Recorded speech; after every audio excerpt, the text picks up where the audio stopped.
Hi, my name is Joe Wojciechowski, and my presentation is Ergonomics Then and Now. This article is from the Harvard Business Review. It is by Gene Meister, titled The Number One Office Perk, Natural Light. It was published early this September. The article reviews some of the most popular needs and desires of the workforce by way of surveys and expert opinions. The article shows us an insight into the ever-changing world of ergonomics and human relations in the workplace across the country, while highlighting the business practices of some of the largest New Age firms around. That is Amazon, Airbnb, and Overstock.com. We will certainly get into more of this later, but for now, let's talk about the fundamentals. A basis for the concepts covered in this presentation can be found in our teachings for chapters 7 and 8. This journey all begins with the life and times of Frederick Taylor. Taylor was born in Germantown, Pennsylvania in 1856. He was the son of a lawyer and seemingly was intended to follow in the footsteps of his father. Although he could have attended Harvard University, he decided on the field of engineering. He eventually, in 1878, found himself at Midvale Steel Company, where he worked as a laborer. He advanced quickly through the company, reaching chief engineer in only 6 years. He took home study classes at Harvard and Stevens Tech until he graduated with a mechanical engineering degree in 1883. Taylor was never formally trained as a manager, so he relied on his wide breadth of knowledge and experience as a laborer himself to help him through. He eventually came up with his own system known as scientific management. This system was predicated on getting the most out of the employees while rewarding their efforts. Many would use this as the foundation for their own management techniques. That leads us into our next topic with the Gilbreth couple, Frank and Lillian. Frank was another smart man. He was born in 1868. He was offered a spot to study at the Massachusetts Institute of Technology, but turned it down to also be a laborer. He started as a bricklayer, where he excelled. He found ways to increase his production so that he could lay 2,700 bricks per day, as opposed to the 1,000 or so that his fellow workers were able to. He did this by analyzing all the movements it took to lay a brick.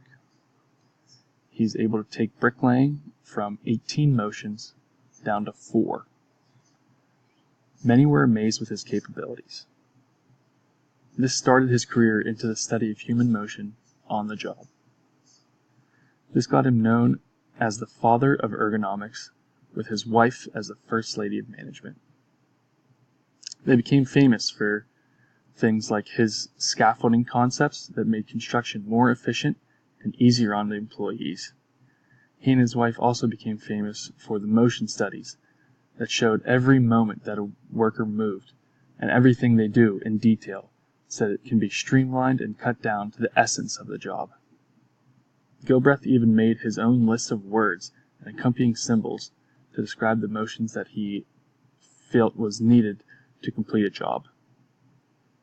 It is interesting to think that he was able to make this list only 17 motions long. The power couple was also known very well for their fatigue studies. From this, they determined that workers needed proper rest breaks to re-energize and shorter workdays to recover each night.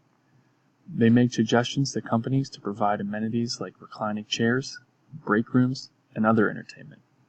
They've been credited with pioneering adjustable chairs and improved workstations, all in an effort to reduce the strain on the employee. This is a perfect segue into discussing the article I mentioned earlier from the Harvard Business Review. The article starts out by stating the findings of a research survey performed of over 1,600 employees in North America. As the article suggests, the survey found that the number one attribute desired by workers was natural light. And no, I'm not talking about the beer famous among college students. Actually though, access to natural light and views of the outdoors ranked above many popular thoughts like fitness centers, cafeterias, and daycare centers.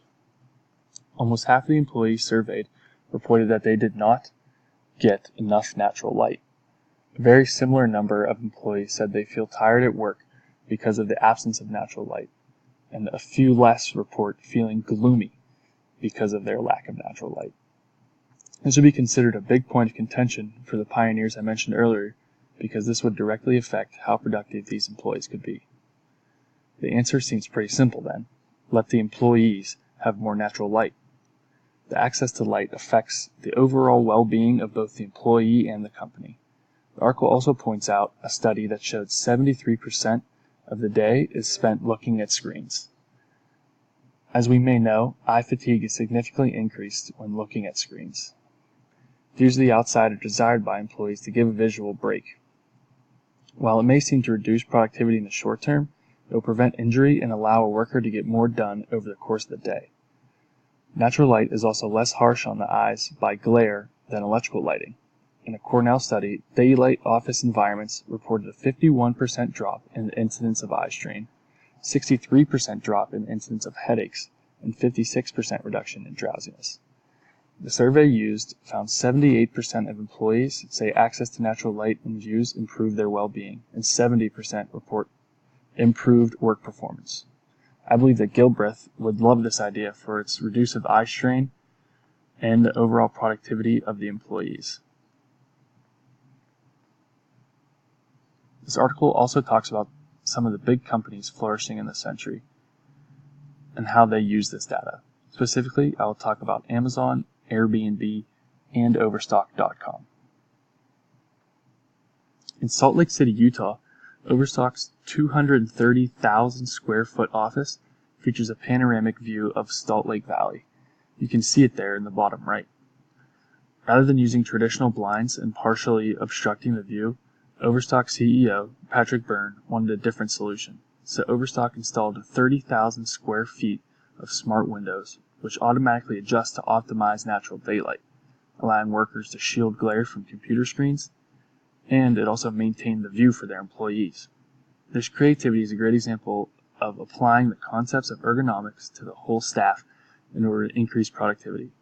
Gilbreth's teachings of reducing strain on the employee are definitely on display here. Amazon has recently created a jungle at its downtown Seattle complex known as the Spheres. Again, you can see that in the bottom right of your screen. It is a huge complex with over 40,000 plants inside. Amazon's Spheres uses natural light, plant life, and physical activities such as walking to reduce employee stress and improve job satisfaction. A Harvard study showed that improving air quality caused the mental cognition to increase significantly.